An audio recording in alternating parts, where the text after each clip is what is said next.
Thanks for watching Four Color Commentary. I'm Mark Allen. I'm back finally. It's been like over 3 weeks, close to a month, but I am back. Sometimes life just gets busy, and that's the way it's been in our life lately. But I'm back with an opportunity to make, I hope, a couple of videos this weekend.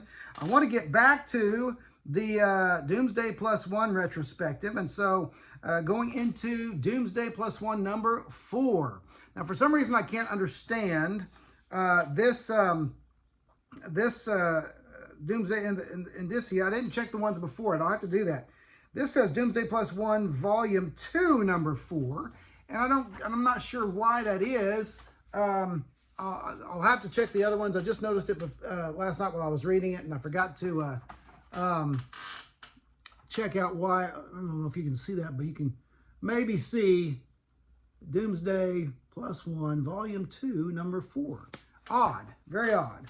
Okay, and so while there were reprint series of these books, in fact, reprints after issue number 6 in this series, but anyway, this is one of the originals, so I'm not sure why it says Volume 2. That'll require some study and some research.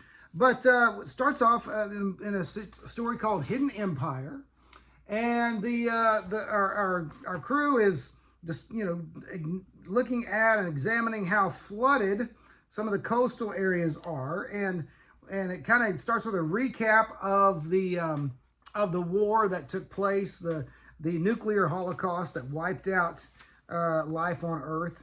It did kind of give a reason. Remember when I commented on issue 1? I know it seems like a long time since then, but when I commented on issue 1, it was this small this president of this or El Presidente of this small South American or Central American nation who shot off nukes. And I made the statement at the time, I didn't know why the United States and Russia blamed each other for that. With even back then radar and that kind of things, they generally could tell where it where a missile came from. But it was revealed in issue 4 that's the president of that small country. He fired them under radar ability. So anyway, okay, that works. I think they had to go back, unless I missed it in issue 1, they had to go back and explain that, but I don't think I missed it. The exciting part of this issue is that they get away. This is also, by the way, the issue, I believe that issue 4 is the issue where in this series that John Byrne starts signing his work, or where they start putting, I'm sorry, in the credits, Byrne Robotics. Instead of John Byrne, they say Byrne Robotics, and which I just thought was kind of cool. We've talked about Byrne Robotics before.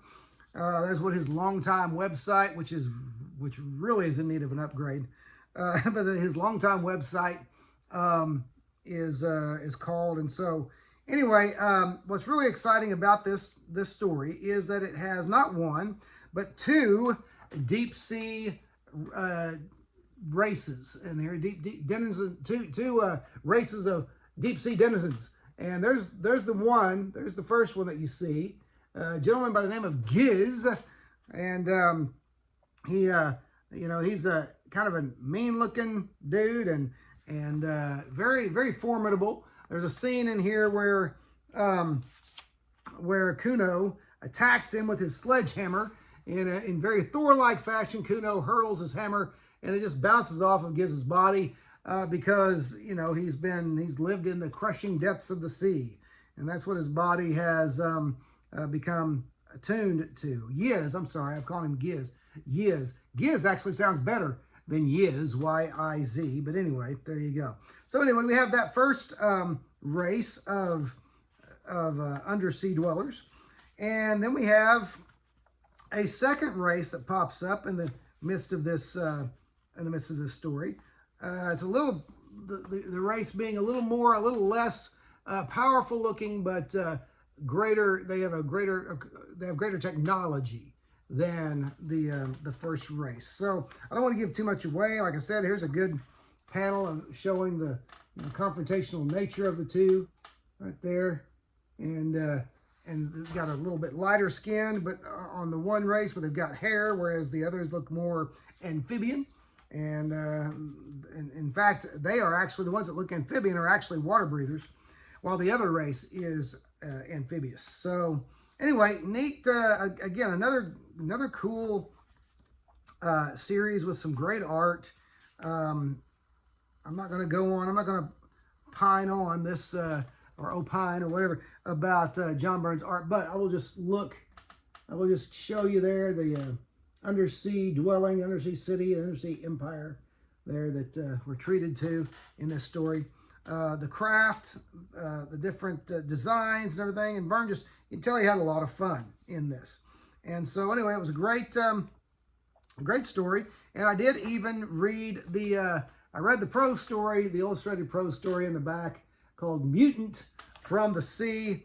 And I don't know, it was not of the quality, by the way, story-wise or art-wise or anything, not of the quality of the comic book story itself. But it was worth a read. It's, you know, a couple of pages, not a big deal. But that's Doomsday +1 and number 4. And so great, another great. Mine is unfortunately not in great shape. This is one of the issues that is a little more beaten.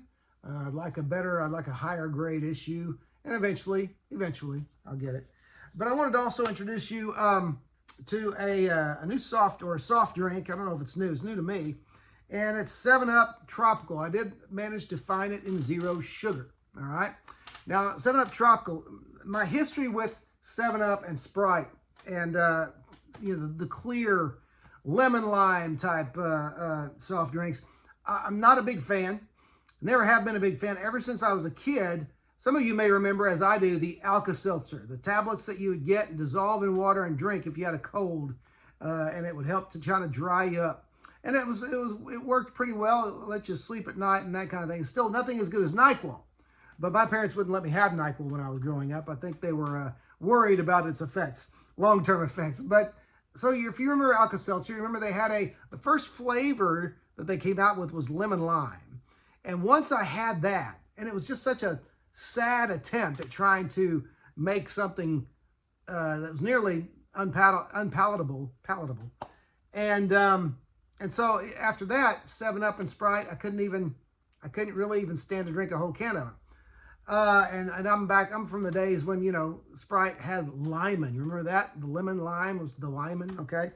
And so this is 7-Up Tropical, and I'm going to give it a try. I hope I didn't buy a 24-pack or a 12-pack. I'm sorry, I bought a 12-pack for nothing. And but if I don't drink it, I guess my family will. But let's start with that great sound. Love that sound, okay?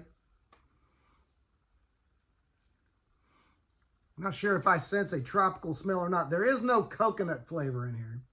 It doesn't say what flavors. It just has a little picture of, it looks like maybe a peach, which I'm not sure is a tropical fruit, and a lemon perhaps. Oh no, that wouldn't be a lemon. That's what, maybe a passion fruit. I don't know. But anyway, we're going to try it. Here we go.